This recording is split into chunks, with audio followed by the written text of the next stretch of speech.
안녕하세요. 땅사업일체 저자 땅사업TV의 정현 소장입니다. 자, 오늘은요, 이 토지 용어 속에 담긴 투자 가치라고 제목을 정해봤습니다. 자, 우리가 이 토지 투자 시에요, 알쏭달쏭한 이런 토지 용어들이 있습니다. 자, 이 토지 용어만 여러분들이 정확히 이해하셔도요, 투자 가치를 판단하는 데 있어서 크게 도움이 될 수 있습니다. 자, 그래서 오늘은 여러분들이 알고 계시면 도움될 만한 이 토지 용어 몇 가지에 대해서 말씀드려보도록 하겠습니다. 자, 우선 부지, 택지, 지목이 대인 토지가 있습니다. 자, 이해하기 쉽도록 제가 그림으로 그려놨는데요.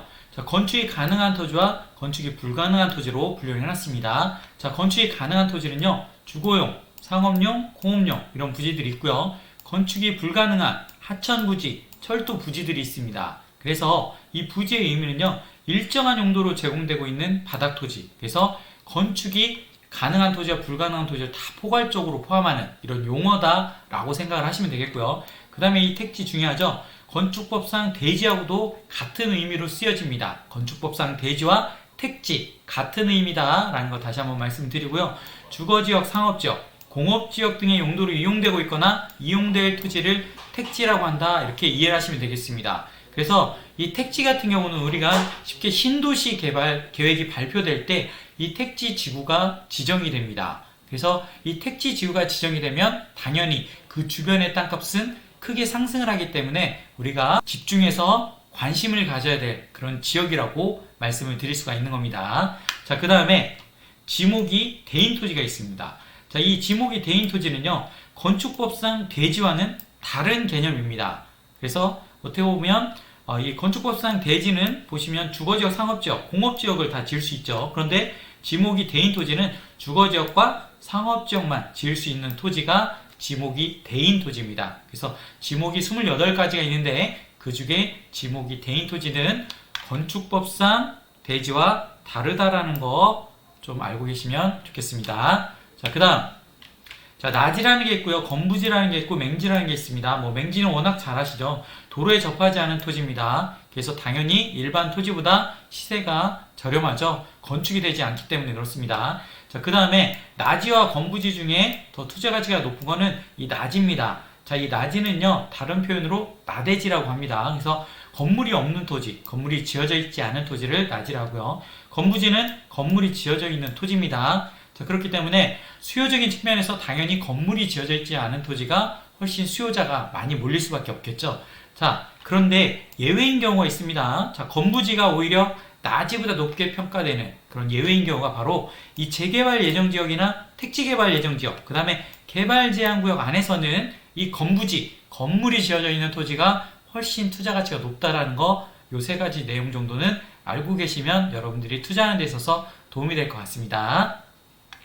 자, 그 다음에요, 법지라는 게 있습니다. 자, 법으로 소유는 가능한데요, 사용 실익이 없는 토지입니다. 그래서 경사면의 토지를 법지라고 이해를 하시면 되는데요. 자, 이 A 토지와 B 토지 보시면 여기에 이 경사면이 법지라고 이해를 하시면 됩니다. 그래서 우리가 일반적으로 전원주택 단지 개발할 때 계단식으로 조망권 때문에 개발을 하죠. 이럴 때 이 법지면이 생기게 되겠죠. 자, 법적인 소유는 가능하지만 사용 실익이 없는 토지, 법지 말씀을 드렸고요. 이와는 반대의 개념이 있습니다. 바로 빈지입니다. 빈지. 빈지는 법적으로 소유는 안 됩니다. 그런데 사용 실익이 있는 토지. 그래서 해안선으로부터 지적공부에 등록된 토지다라고 말씀을 드릴 수가 있는데요. 제가 쉽게 그림으로 그려놨는데요. 바다가 밀물로 들어올 때 이때를 만조라고 하죠. 그 다음에 바다가 빠져나갈 때를 썰물 간조라고 합니다. 그래서 만조수위선과 간조수위선이 이렇게 차이가 나죠. 자, 이때 여기 이 부분에 땅들이 있을 수 있습니다. 자, 물에 잠겼다가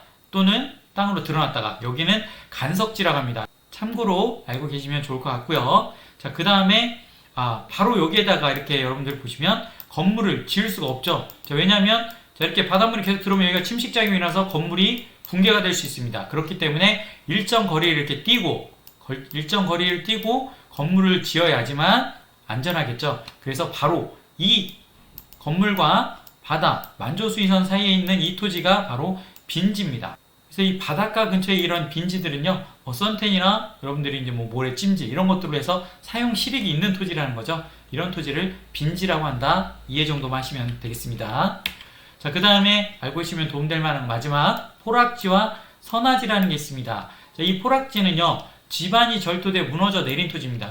전답 등이 하천으로 변한 토지를 포락지라고 한다라고 이해를 하시면 될 것 같습니다. 자, 그래서 만약에 여름에 이제 홍수가 나거나요, 장마철에 이럴 때 땅이 무너져 내릴 수가 있죠. 그래서 하천에 접해 있는 이런 토지들은 포락지로서 되게 위험한 토지. 그래서 결국에는 내 땅이 한순간에 사라져 버릴 수 있는, 그래서 절대 투자하면 안 되는 토지라고 말씀을 드릴 수 있고요. 그 다음에 선화지 토지가 있죠. 선화지는 이 고압선 아래 토지입니다. 당연히 토지의 가치가 떨어질 수밖에 없습니다. 자, 이런 철탑 밑에 있는 땅들은요, 그만큼 이제 건강을 해칠 위험도 있고요. 여러 가지 규제 제약이 많기 때문에 토지 가치가 떨어질 수밖에 없습니다. 자, 그런데 이게 역발상으로 선화지 토지를 투자하는 분들이 있습니다. 어떤 사례가 있냐면요, 실제 이 선화지 밑에 우리가 이제 건축 가능한, 물류 창고가 가능한 이런 부지들이 있을 수 있습니다. 직접 거주하기에는 당연히 안 좋은 토지지만 물류 창고로 지을 수만 있다면 임대를 놓을 수도 있고요. 활용도가 뛰어나질 수가 있죠. 그렇기 때문에 토지의 가치가 올라갈 수 있다는 겁니다. 그래서 이 선화지 토지도 역발상 투자로도 하기 때문에 이 내용은 참고로 알고 계시면 좋을 것 같습니다. 자, 이렇게 해서 오늘은 토지 용어 속에 담긴 투자 가치에 대해서 말씀을 드렸는데요. 영상이 도움이 되셨다면 구독, 좋아요, 알람 설정 부탁드리고요. 다음에도 유익한 영상으로 찾아뵙도록 하겠습니다. 끝까지 시청해주셔서 감사합니다.